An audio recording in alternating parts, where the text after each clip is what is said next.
Okay آگے چلتے ہیں. وَأَقْسَمُوا بِاللَّهِ اور وہ قسمیں کھاتے ہیں اللہ کی. جہد ایمانہم پکی قسمیں اپنی. جہد کا معنی ہوتا ہے طاقت، مشقت، وسعت بھر، یعنی جتنی ان میں طاقت ہے اتنی پکی کر کے. آپ دیکھیے کہ قسم جہاں بھی ہوتی ہے نا اس کے 4 ارکان ہوتے ہیں.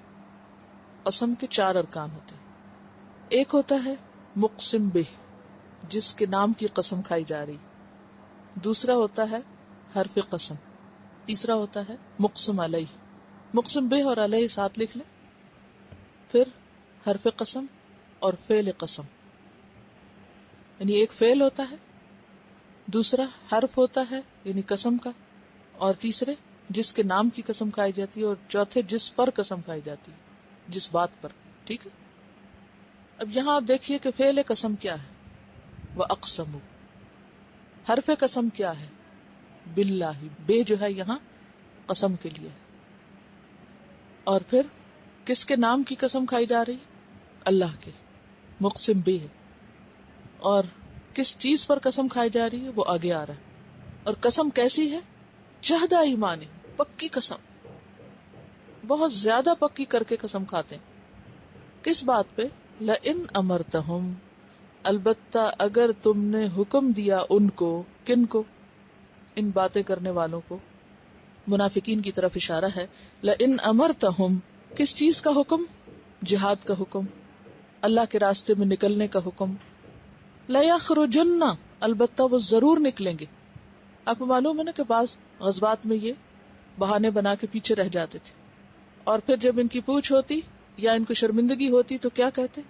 یا دیکھتے کہ اوروں کو مال غنیمت مل رہا ہے تو ہم بھی کچھ حاصل کریں تو کیا کہتے؟ آئندہ تو ہم ضرور جائیں گے. اور قسم کھا کھا کے بتاتے. اللہ تعالیٰ نے کیا فرمایا؟ قل، آپ کہہ دیجئے، لا تقسموا، مت قسمیں کھاؤ، قسمیں نہ کھاؤ جھوٹی باتوں پر. یعنی ایک جھوٹی بات اور اوپر اس کے قسم، یعنی کس قدر اور شدید بات ہے. یعنی بعض لوگ غلط کام کرتے ہیں، پھر اپنی غلطی کو چھپانے کے لیے کیا کرتے ہیں؟ جھوٹ بولتے ہیں، اور پھر اس جھوٹ کو پکا کرنے کے لیے قسم بھی کھاتے ہیں. ہوتا نا ایسے؟ یہاں منافقین کا بھی یہی حال تھا. وہ کیا کرتے تھے؟ جو بات ان کے دل میں نہیں ہوتی تھی، صرف زبانی کلامی آپ کو، آپ کے ساتھیوں کو خوش کرنے کے لیے قسم کھا کے کہتے، اپنے اخلاص اور اپنی محبت اور وفاداری کا یقین دلانے کے لیے. لیخرجن، کہ آئندہ تو وہ ضرور یہ کام کریں گے. بس اس دفعہ غلطی ہوگی، آئندہ تو آپ دیکھیں کہ ہم کرتے کیا ہیں، پھر آپ کو کبھی شکایت کا موقع نہیں ملے گا. قل لا تقسموا، کہہ دیجئے کہ مت قسمیں کھاؤ. کیوں؟ یعنی وہ قسمیں کس پہ کھاتے تھے؟ کہ آئندہ ہم ضرور یہ کام کریں گے، آئندہ جہاد کے لیے ضرور نکلیں گے. کہا کہ نہیں، قسم نہیں کھاؤ، قسم نہیں چاہیے. کیوں؟ عمل کر کے دکھاؤ. قسم کھانے کی بجائے کیا کرو؟ عمل کر کے دکھاؤ. جب نکلنے کا موقع ہے تو ساتھ نکلو. طاعت معروفہ، اطاعت بھلی ہے. کس سے؟ تمہاری قسمیں کھانے سے. یعنی قسم کھانے کی ضرورت نہیں، کام کر کے دکھا دو تو قسم کی ضرورت ہی نہیں. قسمیں کھانے کی ضرورت کس کو ہوتی؟ جس نے کرنا کچھ نہ ہو. آپ نے اکثر دیکھا ہوگا کہ جو شخص عمل میں کوتاہ ہو، کوتاہ کس کو کہتے ہیں؟ کام چور ہو. کام چور لوگ جو ہوتے ہیں وہ کام کی کمی کو باتوں سے پورا کرتے ہیں، وہ باتیں زیادہ کرتے ہیں. کیوں؟ اس لیے کہ انہیں احساس ہوتا ہے کہ انہوں نے اپنا فرض پورا نہیں کیا، جو انہیں کرنا چاہیے تھا وہ انہوں نے نہیں کیا. جو کام کرنے والا شخص ہوتا ہے اس کے پاس زیادہ باتوں کا وقت نہیں ہوتا، تو زیادہ باتیں عموماً کوتاہی کے معاوضے کے طور پہ کی جاتی ہیں، اپنی کمی کوتاہی چھپانے کے لیے. کہتے ہیں نا جو گرجتے ہیں وہ برستے نہیں. جو باتیں زیادہ کرتے ہیں وہ کام کم کرتے ہیں، کیونکہ زیادہ باتیں کرنے سے کام زیادہ ہو ہی نہیں سکتا. دو چیزیں اکٹھی نہیں چل سکتی. جب آپ کو کوئی کام کرنا ہوگا اور سنجیدہ کام کرنا ہوگا تو آپ کو لازماً خاموشی چاہیے. اور اگر آپ نے کام کے وقت میں کام نہ کیا ہو اور اب پوچھ کا وقت ہو تو پھر آپ کیا کریں گے؟ شرمندگی مٹانے کے لیے باتیں کر کے خوش کریں گے. تو یاد رکھیے کہ باتوں سے کسی کا پیٹ نہیں بھرا جا سکتا. یہ انسان کی حماقت ہوتی کہ جو وہ دوسروں کو بے وقوف بنا رہا ہوتا ہے. کوئی عقل مند شخص کسی کی باتوں سے جو کام نہ کرے خوش نہیں ہو سکتا. تو یہاں پر منافقین کیا کرتے تھے؟ کام کے وقت میں ادھر ادھر کھسک جاتے، کام چوری کرتے، اور جب انہیں پتا ہوتا کہ اب پوچھ ہوگی تو قسمیں کھانے لگتے، دل فریب باتیں کرنے لگتے تاکہ آپ کو خوش کر دیں. تو اللہ تعالیٰ نے ناراض ہو کے فرمایا قل لا تقسموا، انہیں کہو چپ رہو، مت قسمیں کھاؤ. طاعت معروفۃ، اطاعت چاہیے، اطاعت مطلوب ہے. تمہاری اطاعت کا حال اللہ کو پتا ہے، جو تم کرتے ہو وہ سب نظر آ رہا ہے. ان اللہ خبیر بما تعملون، بے شک اللہ باخبر ہے جو تم عمل کرتے ہو. یعنی تمہارے راز، تمہارے دل کی باتیں اور تمہارے اندر کے حال کسی سے چھپے ہوئے نہیں. آج بھی آپ دیکھیں کہ جو لوگ عمل نہیں کرتے دین کے احکامات پر، ان کے پاس ڈھیروں دلیلیں ہوتی ہیں، بہت باتیں ہوتی ہیں. وہ اپنی چرب زبانی سے غلط کو بھی صحیح ثابت کر دیں گے، بعض اوقات اسلام کے حق میں بڑھ چڑھ کر بولیں گے، لیکن جو کرنے کا کام ہوگا وہ نہیں کریں گے. کیا اللہ کو نہیں پتا چلتا کہ کون شخص دین کے ساتھ کیا کھیل کھیل رہا ہے؟ کیا واقعی اس کو نہیں پتا چلتا؟ یا یہ اتنے بے وقوف ہیں کہ یخادعون اللہ والذین آمنوا کے طریقے پہ عمل کر رہے ہیں؟ اللہ باتوں سے راضی نہیں ہوتا جب تک کہ کام نہ کیا جائے. اگر نماز کے وقت میں ہم بیٹھ کر دین کے حق میں بڑی بڑی تقریریں شروع کر دیں تو اس سے نماز معاف تھوڑی ہو جائے گی. فرض کے وقت میں فرض ہی مانگا جاتا ہے، ڈیوٹی ٹائم پر ڈیوٹی ہی کرنی ہوگی. کوئی چیز ڈیوٹی کا نعم البدل نہیں ہوتی. اس کو آپ چھوٹی سی مثال سے سمجھیں. مثلاً آپ نے کسی کو کام پہ رکھا کہ بھئی یہ 4 گھنٹے کے لیے آؤ اور تم میرا گھر صاف کر دو اور میں تمہیں اتنی پیمنٹ کروں گی. وہ شخص آئے اور آپ کو باتوں سے خوش کرنا شروع کر دے، 2 گھنٹے باتوں میں لگائے اور پھر آدھے گھنٹے میں آگے پیچھے کام الٹا سیدھا کر کے چلا جائے. وقتی طور پہ تو شاید آپ دھوکہ کھا جائیں، لیکن دوبارہ بلائیں گے آپ اس کو؟ کیوں نہیں بلائیں گے؟ آپ نے جس کام کے لیے اس کو بلایا تھا وہ تو اس نے کیا ہی نہیں. اب اس معاملے کو اپنے پر رکھ کے اللہ کے ساتھ معاملہ دیکھیں. اللہ تعالیٰ ہمیں جو کام کرنے کا کہتا ہے، اگر ہم صرف یہی کہیں کہ ہم انشاءاللہ کریں گے اور کر کے دکھائیں ہی نہ، کبھی لمبی امیدیں باندھتے رہیں کہ میرے یہ بھی دین کی خدمت کے پلان ہیں، یہ بھی اطاعت کرنی ہے، مجھے ابھی یہ بھی کرنا ہے، یہ بھی، اور آپ کرتے کہیں بھی دکھائی نہ دیں، اس سے تو نہیں بات بنے گی. یہ تو صرف خود کو بہلانے والی باتیں ہوتی ہیں. کب تک بہلائیں گے اپنے آپ کو؟ دین کے معاملے میں اللہ کو سنجیدگی چاہیے ہوتی ہے. جو کہا گیا ہے جب کرنے کا وقت ہے اسے کر ڈالو، اس وقت سستی نہ کرو. اگر اس وقت تم نے سستی کی تو کیا ہوگا؟ پھر وہ مطلوب نہیں، پھر وہ قبول نہیں. تو یہی بات ہے کہ اگر ہم صرف نیت بھی کرتے رہیں اور عملی طور پہ نہ کریں تو اس سے بھی مسئلہ حل نہیں ہوگا. کرنا پھر کیا ہے؟ ہمیں اپنے نفس پہ جبر، جو کرنا ہے اسے کروانا ہے خود سے. جب تک ہم اپنے نفس پہ جبر نہیں کریں گے تو بات نہیں بنے گی. اصل بات پھر وہیں آ جاتی، اپنی ہی مرضی نہیں، اپنی ہی نیت کھوٹی، اپنا ہی ارادہ نہیں. جس کے اپنے اندر سچائی ہوتی ہے اس کو بیساکھیوں کی ضرورت نہیں ہوتی. آپ دیکھیے جو شخص اپنے قدموں چل سکتا ہو وہ بیساکھی لینا پسند کرے گا؟ وہ کسی کا سہارا پسند کرے گا؟ قطعاً نہیں کرے گا. اس کو یہ اپنی ہتک محسوس ہوگی. تو جہاں بھی دین کا کوئی بھی حکم کسی بھی قسم کا، خواہ عبادت سے ہو، خواہ وہ تعلیم سے متعلق ہو، خواہ وہ حلال حرام سے ہو، کچھ بھی ہو، اس میں ایک ہی کرائیٹیریا ہمارے سامنے رکھ دیا گیا اور ایک ہی چیز ہمیں کرنی ہے، اور وہ ہے اسے کر کے دکھانا ہے، خواہ وہ کسی بھی قیمت پر. صحابہ کرام نے کیا تھا نا، ہر قیمت چکائی تھی، لیکن جو کرنے کا کام تھا وہ کیا، اور اسی سے پھر دنیا میں تبدیلی پیدا ہوئی. وہ سمعنا اور اطعنا کرنے والے تھے اور ہم سمعنا اور قلنا کرنے والے. قل اطیعوا اللہ و اطیعوا الرسول. پھر آپ دیکھیے دوبارہ یہی کہا گیا. کتنی دفعہ اطاعت ہی کی بات، کر کے دکھاؤ، کر کے دکھاؤ. پھر بات بنے گی. قل اطیعوا اللہ و اطیعوا الرسول، کہہ دیجئے اللہ کی اطاعت کرو اور رسول کی اطاعت کرو. فإن تولوا، پھر اگر تم منہ پھیرتے ہو، فإنما علیہ ما حمل، تو بے شک اس کے ذمہ ہے جو وہ اٹھوایا گیا. کس کے ذمہ؟ رسول کے ذمہ. کیا اٹھوایا گیا؟ کیا بوجھ ڈالا گیا؟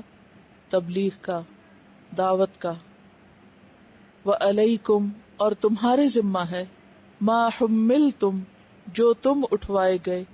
وہ دعا پڑھتے ہیں نا ہم سورۃ البقرہ کے آخر میں، ربنا ولا تحملنا ما لا طاقت لنا به. تو یہاں یہی بات ہے، وعلیکم ما حملتم، تمہارے ذمہ ہے جو تم اٹھوائے گئے ہو. کیا ہم کیا اٹھوائے گئے ہیں؟ اطاعت اور ایمان. رسول سے کس چیز کی پوچھ ہوگی؟ کہ اس نے پیغام پہنچایا کہ نہیں. تو آپ نے کیا کہا تھا؟ اللہم اشہد، اللہ میں نے پہنچا دیا. اور ہم پر کس چیز کی پوچھ ہے؟ جو پہنچا اس پہ عمل کیا یا نہیں.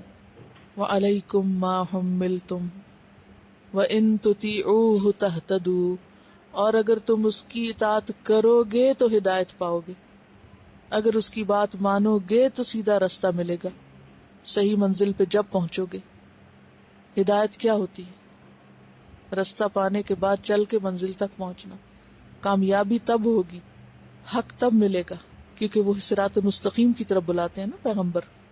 وما علی الرسول الا البلاغ المبین، اور نہیں ہے رسول کے ذمہ مگر پہنچا دینا کھلم کھلا، پورے کا پورا، واضح کر کے، سمجھا کے بات دلوں تک اتار دینا. بلاغ کا لفظ کس سے ہے؟ پہنچانے سے. سورۃ الرعد میں آتا ہے نا، فإنما علیک البلاغ وعلینا الحساب، تمہارے ذمے ہے پہنچانا اور ہمارے ذمے ہے حساب لینا. اب 3 ذمہ داریاں ہو گئی، ایک ہے اللہ کی، ایک ہے رسول کی، اور ایک ہے ہماری. ہماری کیا ذمہ داری ہے؟ جو کہا گیا کرنے کو، جو شرائط بتائی گئی کامیابی کے لیے وہ پوری کرے. رسول کے ذمے کیا ہے کہ وہ سب شرائط ہمیں بتا دے. اور اللہ کے ذمے کیا ہے؟ حساب لے، کر کے آئے ہو کہ نہیں، اور اس کے مطابق پھر جزا یا سزا دے.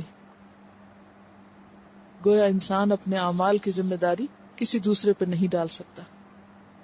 اس سورت کے شروع سے لے کر بار بار آیات مبینات کی بات ہوئی، اور پھر نور کی بات، کہ بہت ہی سمپل، صاف اور واضح سی بات ہے کہ یہ ہے احکامات اور یہ ہے ڈیمانڈ اور یہ ہے نتیجہ. جو کرنا چاہتا ہے کر لے، جو نہیں کرتا وہ اپنا انجام سوچ لے. کوئی ایسی بات تو ہے نہیں جو سمجھ میں نہ آتی یا سمجھنا مشکل ہو اس کو. پھر خوشخبری دی گئی، وعد اللہ الذین آمنوا منکم وعملوا الصالحات، وعدہ کر رکھا ہے اللہ نے ان لوگوں سے جو ایمان لائے تم میں سے اور انہوں نے اچھے عمل کیے. کس بات کا وعدہ؟ لَيَسْتَخْلِفَنَّهُمْ فِي الْأَرْضِ، البتہ جانشین بنائے گا ان کو ضرور زمین کا. کس سے ہے یہ لفظ؟ خلیفہ سے، خلف سے، ایک کے بعد ایک آنا، یعنی پہلوں کے بعد یا دوسروں کو ہٹا کے ان کو زمین کا اقتدار بخشے گا، ان کو زمین میں قوت دے گا. کما استخلف الذین من قبلہم، جیسے ان سے پہلے لوگوں کو اقتدار بخشا تھا اس نے. پہلوں سے مراد کون ہے یہاں؟ بنی اسرائیل. ان کو کیا ملا تھا؟ فرعون سے نجات. وَنُرِيدُ أَن نَّمُنَّ عَلَى الَّذِينَ اسْتُضْعِفُوا فِي الْأَرْضِ وَنَجْعَلَهُمْ أَئِمَّةً وَنَجْعَلَهُمُ الْوَارِثِينَ، اور ان کو زمین میں اقتدار دیا تھا حالانکہ وہ زمین میں انتہائی کمزور تھے.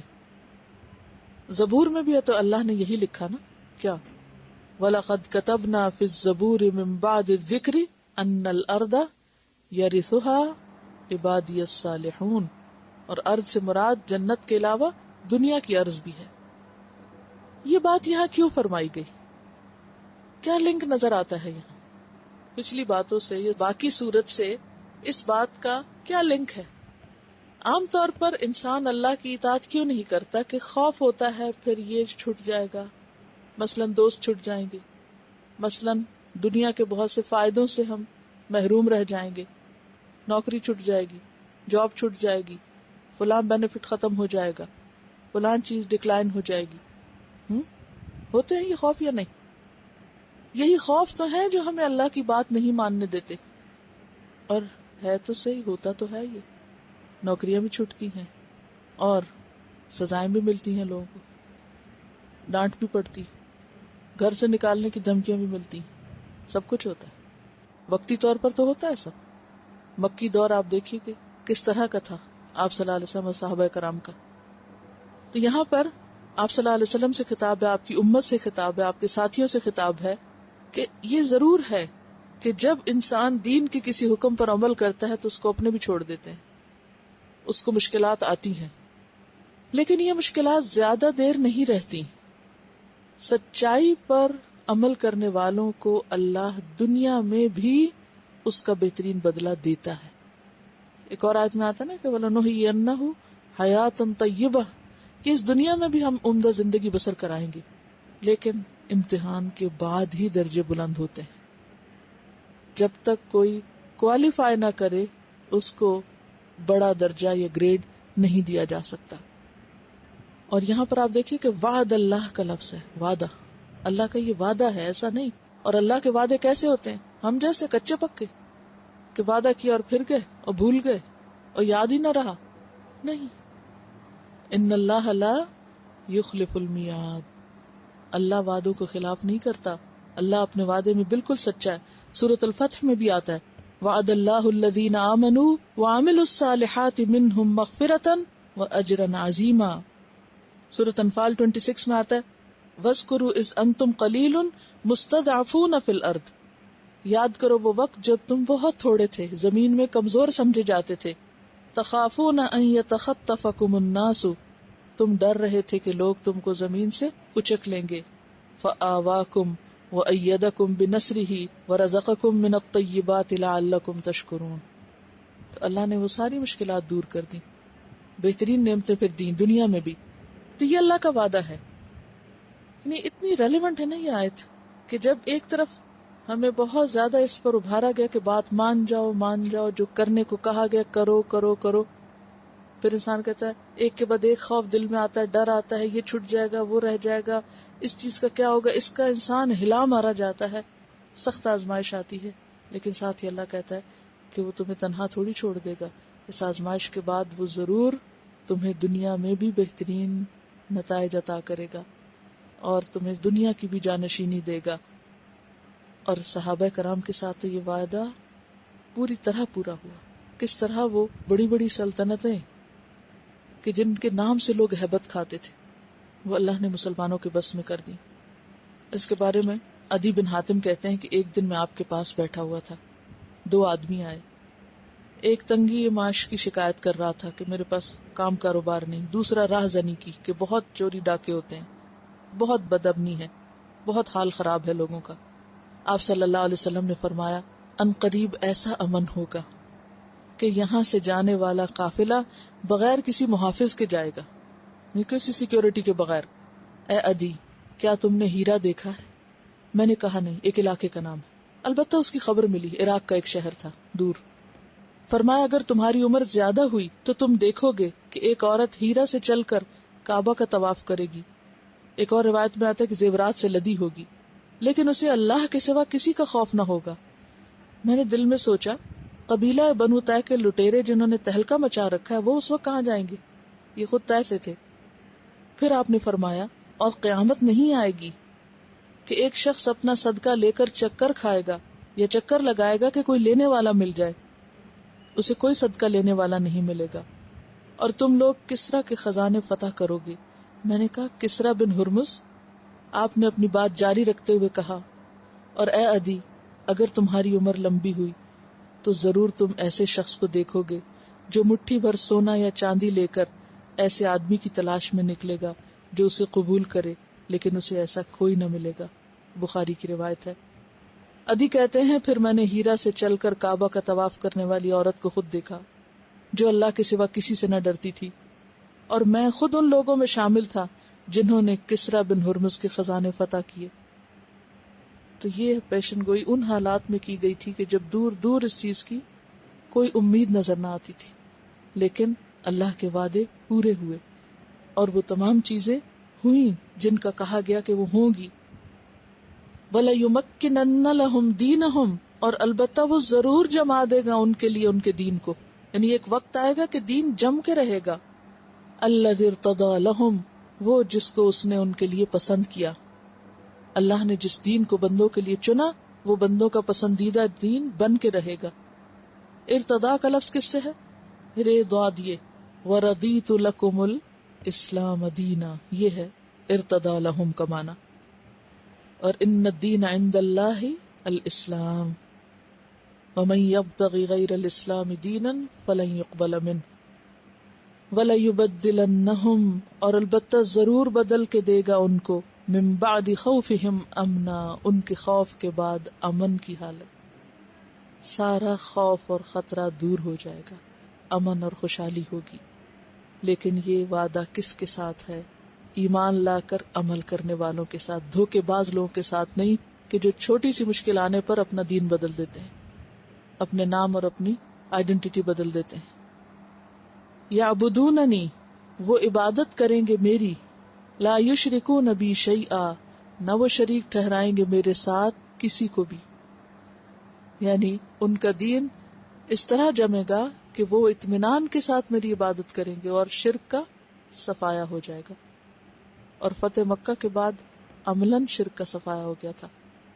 آپ کو معلوم ہے کہ آپ صلی اللہ علیہ وسلم جب خانہ کعبہ میں داخل ہوئے تو اس کے ارد گرد 360 بت رکھے ہوئے تھے اور آپ لاٹھی کے ساتھ گراتے جا رہے تھے اور ساتھ پڑھتے جا رہے تھے وجاء الحق وزہق الباطل ان الباطل کان زہوقا. تو شرک ہمیشہ کے لیے جزیرۃ العرب سے ختم ہو گیا. اور آپ نے فرمایا کہ لا یجتمع فیہا دینان، یہاں دو دین جمع نہیں ہوں گے. یعبدوننی لا یشرکون بی شیئا، وہ میری عبادت کریں گے اور میرے ساتھ کسی کو شریک نہ ٹھہرائیں گے.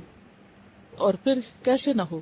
اس لیے کہ وَلَيَنْصُرَنَّ اللَّهُ مَن يَنْصُرُهُ إِنَّ اللَّهَ لَقَوِيٌّ عَزِيزٌ. اور ان تنصروا اللَّهَ يَنْصُرْكُمْ وَيُثَبِّتْ أَقْدَامَكُمْ. وَمَن كَفَرَ بَعْدَ ذَلِكَ، اور جو اس کے بعد کفر کرے گا. کس کے بعد؟ یعنی یہ سب کچھ اسٹیبلش ہونے کے بعد مرتد ہوگا. فَأُولَئِكَ هُمُ الْفَاسِقُونَ، تو یہی لوگ فاسق ہیں. یعنی جب سب سہولت ہو جائے گی لوگوں کو دین پر عمل کرنے کی اور پھر لوگ دین چھوڑ کے اور چیزوں کی طرف چل پڑے تو پھر وہ دراصل حدیں پار کرنے والے نافرمان لوگ ہیں. وَأَقِيمُوا الصَّلَاةَ، قائم کرو نماز. کیونکہ جب بھی مشکل ہو انسان کو تو کیا کرنا چاہیے؟ وَاسْتَعِينُوا بِالصَّبْرِ وَالصَّلَاةِ. وَآتُوا الزَّكَاةَ، اور ساتھ اللہ کی راہ میں مقرر مال خرچ کرو زکوٰۃ کی شکل میں. یہاں فرض نماز اور فرض زکوٰۃ کی بات ہے، لیکن اس کے ساتھ ساتھ حسب ضرورت انسان نفل صدقہ اور نفل نماز بھی پڑھ سکتا ہے. وَأَطِيعُوا الرَّسُولَ، پھر رسول کی اطاعت. لَعَلَّكُمْ تُرْحَمُونَ، تاکہ تم پہ رحم کیا جائے. سورۃ التوبہ 71 میں بھی آتا ہے وَالْمُؤْمِنُونَ وَالْمُؤْمِنَاتُ بَعْضُهُمْ أَوْلِيَاءُ بَعْضٍ يَأْمُرُونَ بِالْمَعْرُوفِ وَيَنْهَوْنَ عَنِ الْمُنكَرِ وَيُقِيمُونَ الصَّلَاةَ وَيُؤْتُونَ الزَّكَاةَ وَيُطِيعُونَ اللَّهَ وَرَسُولَهُ أُولَئِكَ سَيَرْحَمُهُمُ اللَّهُ. یہاں کہا گیا نا لَعَلَّكُمْ تُرْحَمُونَ، اور وہاں کیا کہا گیا؟ سَيَرْحَمُهُمُ اللَّهُ. جنہوں نے یہ کام کر لیے ان پہ اللہ کی رحمت ہوگی. لا تحسبن الذین کفروا، نہ تم سمجھو ان لوگوں کو، ہرگز نہ خیال کرو ان لوگوں کو. کس سے خطاب ہے؟ نبی صلی اللہ علیہ وسلم سے. کفروا، جنہوں نے کفر کیا. کیا نہ سمجھو؟ معجزین فی الارض، کہ وہ عاجز کرنے والے ہیں زمین میں. کس کو؟ اللہ کو یا اللہ کے احکامات کو. ومأواہم النار، یہ کیسی زبردست خوشخبری. یہ مت سمجھو کہ جو لوگ اللہ کو نہیں مانتے وہ اللہ کے دین کو اور اللہ کے احکام کو جاری ہونے میں اور اللہ کے اس وعدے کو پورا ہونے میں کامیاب نہیں ہونے دیں گے. کیونکہ اس زمانے میں بھی جب خاص طور پر مشرکین مکہ کا غلبہ تھا اور مسلمان کمزور تھے، اور جس دور میں یہ صورت نازل ہوئی اس وقت بھی مسلمان ابھی قوت نہیں پکڑے تھے جب یہ ساری پیشن گوئیاں ہو رہی تھی. تو جب یہ آیتیں نازل ہوتی تو لوگوں کے دل میں کیا خیال آتا؟ یہ ہوگا، یہ کیسے ہوگا؟ یعنی یہ نہیں کہ شک تھا انہیں، لیکن ان کو انہونی سی بات لگتی. فرمایا کہ یہ مت سمجھو کہ یہ سارے طاقتور کفار مکہ اور دیگر دشمنان اسلام اللہ کو اس کے ارادے سے باز رکھیں گے، اللہ کو اس کی مرضی کرنے نہیں دیں گے؟ یہ نہیں ہو سکتا. ہاں شرط یہ ہے کہ تم ایمان لا کر اچھے کام کرو، باقی کام پھر اللہ کا ہے. ان تنصر اللہ ینصرکم، اگر تم کرو گے وہ جو اللہ نے تمہیں کرنے کو کہا تو پھر جواباً اللہ بھی اپنا وعدہ پورا کرے گا. وَمَأْوَاهُمُ النَّارُ، اور ان کا ٹھکانہ آگ ہے. کن کا؟ جو انکار کریں. وَلَبِئْسَ الْمَصِيرُ، اور البتہ کتنا برا ٹھکانہ ہے. مصیر کس کو کہتے؟ مرجع، لوٹنے کی جگہ. سورۃ العنکبوت آیت 4 میں آتا ہے ام حسب الذین یعملون السیئات، کیا وہ لوگ جو برے برے کام کرتے ہیں وہ یہ سمجھتے ہیں ان یسبقونا، کہ وہ ہم سے آگے نکل جائیں گے، سبقت لے جائیں گے، ہمیں ہرا دیں گے. ساء ما یحکمون، کتنا برا ہے جو وہ فیصلہ کر رہے ہیں. کوئی اللہ کو عاجز نہیں کر سکتا، سب سے بڑی طاقت اللہ کی ہے. اور مومن کب طاقتور ہوتا ہے؟ اللہ کی اطاعت میں یا نافرمانی میں؟ اطاعت میں، خواہ آسان کام ہو خواہ مشکل ہو، خواہ مرضی کے مطابق ہو یا مخالف. کر کے تو دیکھے. دنیا میں بھی انسان کو ایک قوت اور ایک اطمینان نصیب ہوتا ہے، اور پھر دنیا میں بھی انسان اس کے نتائج اپنی آنکھوں سے دیکھتا ہے. لیکن امتحان ہوتا ہے، پہلے ٹیسٹ ہوتا ہے، اس کے بعد نتیجہ سامنے آتا ہے. امتحان سے پہلے کوئی کامیابی نہیں کہلاتی، کامیابی امتحان کے بعد ہی ہوتی. تو دیکھا یہ جائے گا کہ جو کہا گیا وہ تم نے کیا کتنا. یہ ہم سب کا ایک امتحان ہے کہ جو اس صورت کے احکام ہیں ان پر ہم کتنے عمل کرتے ہیں.